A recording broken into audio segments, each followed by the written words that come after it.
नमस्कार. BBC Kaij live संवादमध्ये आपल्या सर्वांचं स्वागत. नवा विषय, नवी चर्चा. यापूर्वीच्या माझ्या काही व्हिडिओजना आपण जे समर्थन दिलेलं आहे त्यामुळं काही वास्तविक गोष्टी मांडण्यासाठी मी पुन्हा प्रयत्न करणार आहे. आणि असे विषय निश्चित निर्भीड आणि निपक्ष असलेच पाहिजेत. आता मी मानतो ते सगळं निपक्ष आहे का याचं जे मूल्यमापन आहे ते आपण सर्व करू शकता. मात्र हे करताना प्रत्येकाची माइंड सेटिंग वेगळी असते, त्याला आपण काही करू शकत नाही. प्रत्येकजणांना प्रत्येकच गोष्ट मी म्हणेन तशी ते योग्य वाटेल असं सांगता येत नाही. पण माझा प्रयत्न आहे, कारण का की मी जाती आणि धर्म यांना मनुष्य निर्मित आहेत हे पूर्णतः अगदी विचारातून आणि रक्तातून मानतो. आणि ते सगळ्याला माहिती आहेत, परंतु हे आम्ही मान्य करायला तयार नाही. जाती आणि धर्म हे पूर्णतः मनुष्यनिर्मित आहेत, त्याला मर्यादा आहे. त्यामुळं आपण त्याच पद्धतीत आपण विचारसुद्धा केला पाहिजे. विषय आजचा गंभीर आहे की सर्व प्रशासकीय अधिकारी हे जातीवाद करून कामं करतात का, किंवा ते जातीवादी असतात का, आहेत का, हा प्रश्न आहे. हा प्रश्न यासाठी आपण घेतलेला आहे. आता सर्वच हा शब्द नाही वापरता येणार आपल्याला. अनेक अधिकारी खूप चांगले आहेत, कारण राजकीय लोकांच्या बाबतीत जसं आपण ते जातीवाद करतातच हे ठामपणे सांगू शकतो. कारण का आजचं राजकारण हे जातीवरच आधारित आहे. उमेदवारच जातीवर दिल्या जातात, त्याच्यामुळं त्याच्या जात नाही हे अजिबात मान्य करता येत नाही. मात्र प्रशासकीय अधिकाऱ्याच्या बाबतीत काय, तर मला वाटतं काही प्रशासकीय अधिकारी खूप चांगले आहेत. सर्वच समाजाचे, सर्वच बहुजन समाजातल्या, सर्वच जाती धर्मातले, सर्वच, अगदी मग ते ब्राह्मणसुद्धा असोत. काही अधिकारी हे खूपच हे चांगले आहेत. त्यांच्या चांगलेपणाला तोड नाही. कदाचित समाजानं त्यांची कधी किंमत केली बी नसेल, पण त्यांनी आपले नियम आयुष्याचे कधी सोडले नाही आहेत, त्याच्यात कधी त्यांनी तडजोड केली नाही. असे खूप अधिकारी आहेत, सर्वच बहुजन समाजातले. परंतु बहुतांश अधिकारी हे समाजाची अशी धारणा होईपर्यंत वागतात की ते कदाचित जातीवादी आहेत की काय. आणि म्हणून हा आजचा विषय आपण घेतलेला आहे. हा विषय नेहमीच येतो पटलावर, सार्वजनिक चर्चा होत नाही, परंतु दबक्या आवाजात नेहमीच म्हटलं जातं आलेले अधिकारी कोणत्या जातीचे आहेत, आणि त्यामुळं ते आपल्याला न्याय देतील का नाही अशी उगाच समाजामध्ये मनात शंका येते. उदाहरणार्थ केजचा एखादा पोलीस स्टेशनचा पोलीस निरीक्षक असतील, तिथून ते पार अगदी SP असतील किंवा IAS IPS अधिकारी असतील, हे कधीकधी असे वागतात असं जनतेचं मत बनतं, किंवा त्या जाती समूहाचं मत बनतं. असं मत बनण्यासाठी काही तशी कृतीसुद्धा त्या अधिकाऱ्याकडून झालेली असते, आणि त्यामुळं त्यानंतरच अशा गोष्टी होतात. आता याचं कारण काय? याचं कारण एक आहे, कारण सगळेच जातीवादीच आहेत असं म्हणता बी येत नाही. काही अधिकारी जातीपेक्षा पैशाला महत्त्व देतात आणि त्यानुसार राजकीय लोकांच्या काही शिफारसी ऐकतात. आता आपल्या देशात राजकारणाला खूप महत्त्व आहे, राजकारणाला प्रचंड महत्त्व आहे. त्यामुळं अधिकाऱ्यांना त्यांच्या अंतर्गत काम करताना बऱ्याचशा समस्या येतात. उदाहरणार्थ, कारण घटनेनं काही अधिकार आपल्या राज्यकर्त्यांना असे दिलेले आहेत की ते प्रशासकीय अधिकाऱ्यांना पाहिजे त्यावेळी त्यांची बदली करणं असेल, किंवा पाहिजे तिथं त्यांना कधी त्यांच्या विरोधातल्या शिफारसी करणं असेल, त्यांचे प्रमोशन थांबवणं असेल, इत्यादी गोष्टींचे अधिकार हे राजकारणाला दिलेले असल्यामुळं इथं प्रॉब्लेम आहे खरा. नसता राजकीय लोकांच्या आणि प्रशासकीय अधिकाऱ्यांच्या बौद्धिक क्षमतेची तुलना होऊ शकत नाही, अजिबात होऊ शकत नाही. कारण हे MPSC UPSC थ्रू येणारे अधिकारी, आपण विचार करा किती अभ्यास त्यांना करावा लागतो, किती प्रचंड मेहनत घ्यावी लागते. आणि त्याच्यानंतर जेव्हा ते प्रशासकीय व्यवस्थेत येतात प्रत्यक्ष तिथं निवड होऊन, कारण आपल्याला माहिती आहे कित्येक वर्ष त्यांना अभ्यास करावा लागतो. काही जर डिफेन्सच्या वगैरे, पोलीस वगैरे किंवा इतर क्षेत्रातल्या जर सेवा असतील तर ट्रेनिंग करावी लागते हार्ड. आणि त्याच्यानंतर प्रशासकीय अधिकारी, याच सर्व प्रशासकीय अधिकाऱ्यांना, IAS IPS अधिकाऱ्यांना चक्क म्हणजे लोकप्रतिनिधींचं पूर्णपणे ऐकावं लागतं. मग ते लोकप्रतिनिधी कसा आहे, किती शिकलेला आहे, याला काही महत्त्व राहत नाही. त्याचं ऐकावंच लागतं, कारण घटनेनं तसे अधिकार दिलेत त्यांना. पण मला एक कळत नाही आहे, ठीक आहे घटनेनं अधिकार दिलेले आहेत, परंतु चुकीचं ऐकायचे म्हणजे चुकीचं ऐका असं काही सांगितलं आहे का घटनेनं? अजिबात नाही. मग हे का होतं असं? तर प्रॉब्लेम असा आहे की याच्याही काही कमजोरी तयार होतात त्या प्रशासकीय अधिकाऱ्यांच्या IPS IASच्या, आणि त्याच्यातून त्यांना त्यांचं ऐकावं लागतं. नसता ते जर कुठंच चुकले नाहीत, काही IAS IPS अधिकारी बघतो आपण प्रचंड निर्भीडपणे वागतात आणि तिथं पुढारी नांग्या टाकून राहतात, काही बोलू शकत नाहीत. उदाहरणार्थ घ्यायचं झालं तर आमच्या केजला पंकज कुमावत साहेब आहेत पोलीस सेवेमध्ये, त्यांनी आत्तापर्यंत जी कारवाई केलेली आहे माझ्या माहितीप्रमाणे, ठीक आहे त्याच्यावर कोणी टीका करेल त्यांनाही त्यांच्या बी का याच्याबद्दल कोणी शंका घेईल, ते ज्याची त्याची मर्जी. पण आम्हाला जे दिसतंय ना, इतरांपेक्षा काहीतरी म्हणूया आपण, इतरांपेक्षा वेगळं त्यांनी करून दाखवलं आहे. ते म्हणजे कोणत्याही पुढाऱ्यांचं ते शक्यतो पुढं जाणं किंवा त्यांचं ऐकणं असं आमच्या तरी ऐकण्यात नाही की त्यांनी केलेलं आहे. आणि याचा परिणाम असा झाला की जनतेमध्ये विश्वास निर्माण झाला आहे की असे अधिकारी असतील तर जनतेचं रक्षण होऊ शकतं. म्हणजे इथं ते असले की जनतेला खूप सुरक्षितता वाटते. साधं ते सुट्टीवर गेले, कुठं गेले की लगेच जनता म्हणते अरे ते गेलेत आता काहीतरी आता होईल, इथं काहीतरी अवैध धंदे वाढणार. आणि तसं होतंसुद्धा. जेव्हा असं होतं तेव्हाच मग जनतेची मानसिकता बनते की खरोखर फक्त काही चांगल्या अधिकाऱ्यावरच काही डिपेंड आहे, नसता बाकी अधिकारी का करू शकत नाहीत? बरं बाकीच्याबद्दल शंका घेऊ नये म्हणता, तर मग ते चांगले का वागत नाहीत? ते गेले की बाकी धंदे का सुरू होतात? हा बी प्रॉब्लेम येतो. आणि आता मूळ मुद्दा आपला जातीवादाचा. अनेक वेळा त्या पोलीस स्टेशन अंतर्गत काम करणारे अधिकारी असतील, तहसीलदार असतील किंवा पोलीस निरीक्षक असतील, कारण जनतेचा संपर्क असणारी ही 2 कार्यालय आहेत. या अधिकाऱ्यांना नक्कीच अनेक वेळा अधिकारी जातीवादातून काही निर्णय घेतात का अशी नेहमी शंका येते. आणि याची कारणं मी म्हटलं आपल्याला की तशा घटना त्या परिसरामध्ये काही घडलेल्या असतात, जनतेचे काही अनुभव आलेले असतात, त्यानंतरच जनता आपलं असं मत बनवत असते.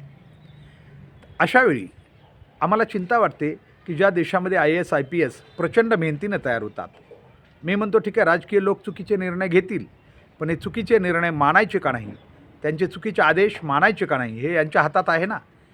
तेवढी निर्भीडता ते नक्की दाखवू शकतात. काय करतील? बदली करतील, जायला तयार आहेत. पण तसं होत नाही. बहुतेक यांच्यासोबतच भ्रष्टाचाराच्या साखळीमध्ये हेही गुंतलेले असतात. ही त्यांची कमजोरी असावी. कारण IAS IPS बनताना निश्चित काही खर्च बी लागतो, झालेला असतो काही लोकांच्या बाबतीत. आणि त्याच्यामुळे पण आपण तसं म्हणावं तर त्यांना प्रचंड पगार बी आहेत. या पगारातून ते सॅटिस्फाईड व्हायला पाहिजेत. भारत सरकारनं अनेक ठिकाणी जी अशी पदं आहेत, न्यायाधीशाची असतील किंवा हे, या पदांना कुठं लोभ होऊ नये मनात तयार, याच्यासाठी प्रचंड पगारही त्यांच्या मोठ्या केलेल्या आहेत. अशावेळी मी म्हणतो की खरंच या लोकांनी जनतेप्रती खूप वचनबद्ध असायला हवं. हे होताना दिसत नाही, हे आपल्या सगळ्यांचं दुर्दैव आहे. आणि म्हणून विषय यामुळं बी निघाला. परवा जरांगे पाटील यांनी एक विषय काढला की बीडचे अधिकारी जातीयवादानं वागत आहेत. कारण त्या ठिकाणी घडलेला घटनाक्रम आपल्याला माहिती आहे की त्या ठिकाणी जाळपोळ झाली, काही नेते मंडळीची घरंही जाळण्यात आली. ॲक्च्युली या घटनेचं कुणीच समर्थन करू शकत नाही. आणि माझ्या माहितीप्रमाणे मराठा समाजानेही कधी समर्थन केलेलं नाही आणि करणारही नाही. कारण आपण जेव्हा एखादा समाज सुसंस्कृत म्हणतो, सगळेच आपण बहुजन समाजातले घटक आहोत, अशा जाळपोळीच्या किंवा जिथं माणसं मरतील अशी घरं जाळताना खरंच लाज वाटायला पाहिजे. आणि असं कृत्य कुणाकडून होऊ नये. परंतु नंतर आलेली माहिती असं बी आपल्याला सांगते की याच्या मागं आपसातील राजकारणात खुन्नस होती. आपसातील राजकारणाच्या खुन्सेतून ही प्रकरणं झालेली आहेत अशी माहिती आलेली. म्हणून याचा तपास करावा अशी मागणी सगळ्यांनीच केलेली आहे. मला वाटतं त्यावेळेस जेवढे काही लोक आहेत त्या सर्वांचीच मागणी होती की या घटनेचा खरा तपास लागला पाहिजे. आता पोलीस लावत आहेत, परंतु त्या ठिकाणी एक असं आरोप झाला आहे पोलिसावर की पोलिसांनी काही मराठा समाजातील जे मुलं म्हणजे अगदी गुन्हेगार नव्हते अशा मुलांनाही त्या ठिकाणी अटक करून त्यांच्यावर केसेस दाखल केलेले आहेत. आता हे खरं आहे का? तर आपले दैनंदिन जीवनातले अनुभव असं सांगतात. अनेक वेळा पोलीस एखाद्या घटनेमध्ये जेव्हा तपास करायला जातात आणि त्यांना जेव्हा गुन्हेगार सापडत नाहीत, तेव्हा तपास काहीतरी प्रगतीपथावर आहे हे दाखवण्यासाठी अनेक वेळा संबंधित थोडेफार कुठंतरी दुराव्यानं कासत नाही सापडलेल्या लोकांना मध्ये घेऊन त्यांच्यावर केसेस केल्याच्या घटना यापूर्वी आपल्याला माहिती आहेत. आता पोलीस असं का करतात किंवा खरोखर मुद्दाम करतात का, याची उत्तर आपल्याला लगेच नाही देता येणार. कारण का अशा घटनेमध्ये काय होतं आहे की रस्त्यावर घटना घडते, CCTVमध्ये अनेक लोक चाललेले असतात, मग त्या घटनेशी संबंधित काय युवक असू शकतात, मग तेथून युवक जो कोणी जाणारा असेल कदाचित किंवा तिथं थांबलेला असेल किंवा त्या घटनेच्या वेळी कदाचित तो भीतीनं पळालेला असेल, या सगळ्या घटनेतून अशी मुलं सापडू शकतात. आमची पोलीस प्रशासनाला एवढीच विनंती अशावेळी की अशावेळी तुम्ही खूप सतर्क राहणं गरजेचं आहे. तपास जरूर केला पाहिजे.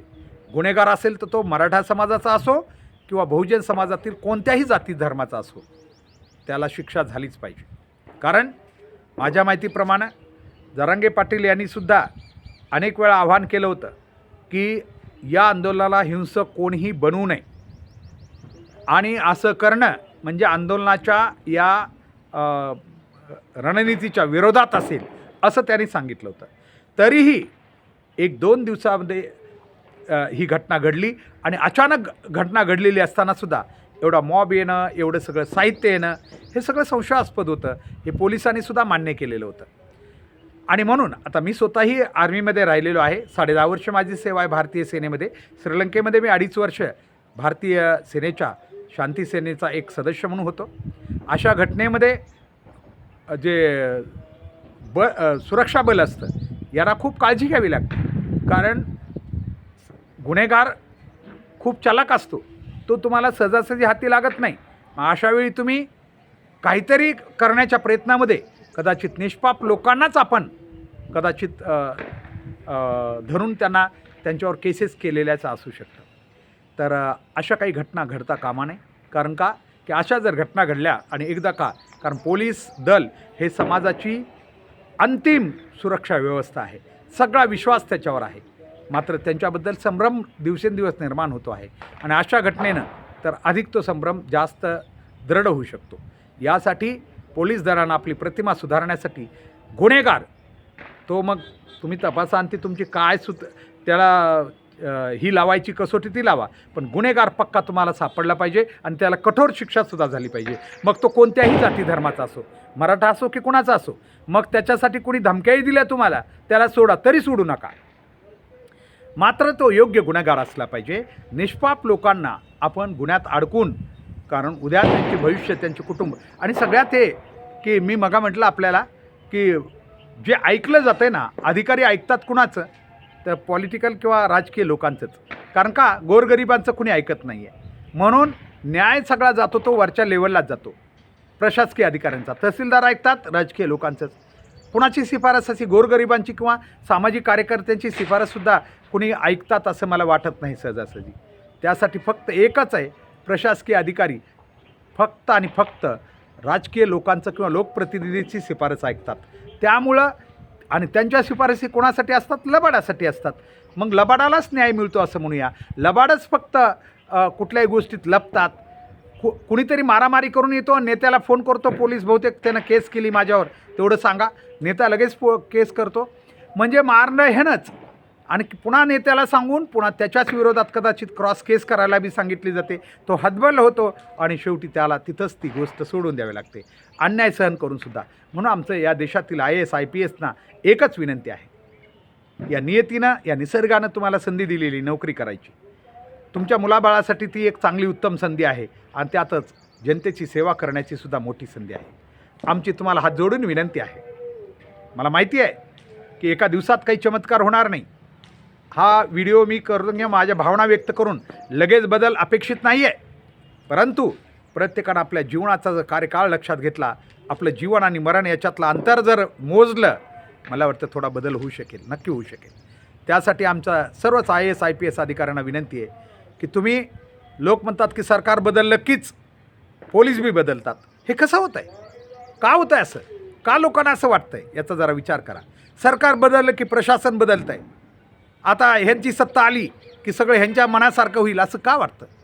असं का लोक म्हणत नाहीत सरकार बदललं तरी अधिकारी ठाम आहेत, अधिकारी आपल्या विचारावर ठाम राहतील असं का लोकांना वाटत नाही? याचं चिंतन झालं पाहिजे. आणि जोपर्यंत त्याचं चिंतन होत नाही तोपर्यंत देशामध्ये सत्तांतर कितीही झाली तरी काही फायदा होणार नाही. कारण एक सरकार आलं की दुसऱ्या सरकारच्या विरोधात वागतच असतं, ही त्या सरकारची वृत्ती असते. आणि म्हणून आमची एकच विनंती आहे पुन्हा एकदा, IAS IPS अधिकाऱ्यांच्या हातात खूप काही आहे. जर या देशातील पुढाऱ्यांना, लोकप्रतिनिधींना, विशेषतः लबाड पुढाऱ्यांना किंवा चुकीच्या पद्धतीनं करणाऱ्या लोकांना जर प्रतिबंध करायचा असेल तर या देशातील IAS IPS आणि न्यायव्यवस्थाच हे काम करू शकते. याने मात्र निश्चित ठामपणे आपल्या भूमिका बजवाव्यात ही आमची अपेक्षा आहे. कारण जसं सुप्रीम कोर्टावर आज बी जनतेचा खूप मोठा विश्वास आहे, खाली थोडा जनतेचा विश्वास कमी कमी होत चाललेला आहे. ते का होतं आहे हे त्या न्यायव्यवस्थेतील खालच्या लोकांनीही बघावं. कारण तुम्ही सर्वोच्च आहात. न्याय देण्याचं काम म्हणजे एक ईश्वराचं काम आहे तुमच्या हाती. आणि तिथं जर तुम्ही लबाडी करत असाल, कुणी करत असतील तर त्यांच्यासाठी आपला हा संदेश आहे. तर तुम्ही माणूस म्हणून जगतच नाहीच असा त्याचा अर्थ होईल. मला वाटतं जर हा व्हिडिओ IAS IPS आणि प्रशासकीय सेवेत आणि पोलीस प्रशासन सेवेत असणाऱ्या अधिकारी कर्मचाऱ्यांनी पाहिला आणि त्यांनी जर लोकांप्रती न्याय देण्याची आपली भूमिका बदलली तर मला वाटतं हा व्हिडिओ करण्याचं सार्थक होईल. चला तर वाट पाहूया एका चांगल्या प्रशासनाची, एका चांगल्या न्यायव्यवस्थेची आणि एका चांगल्या आपल्या जीवन जगण्याच्या या प्रणालीमध्ये सर्व इमानदार अशा अधिकाऱ्यांची. आजच्यासाठी एवढंच. धन्यवाद.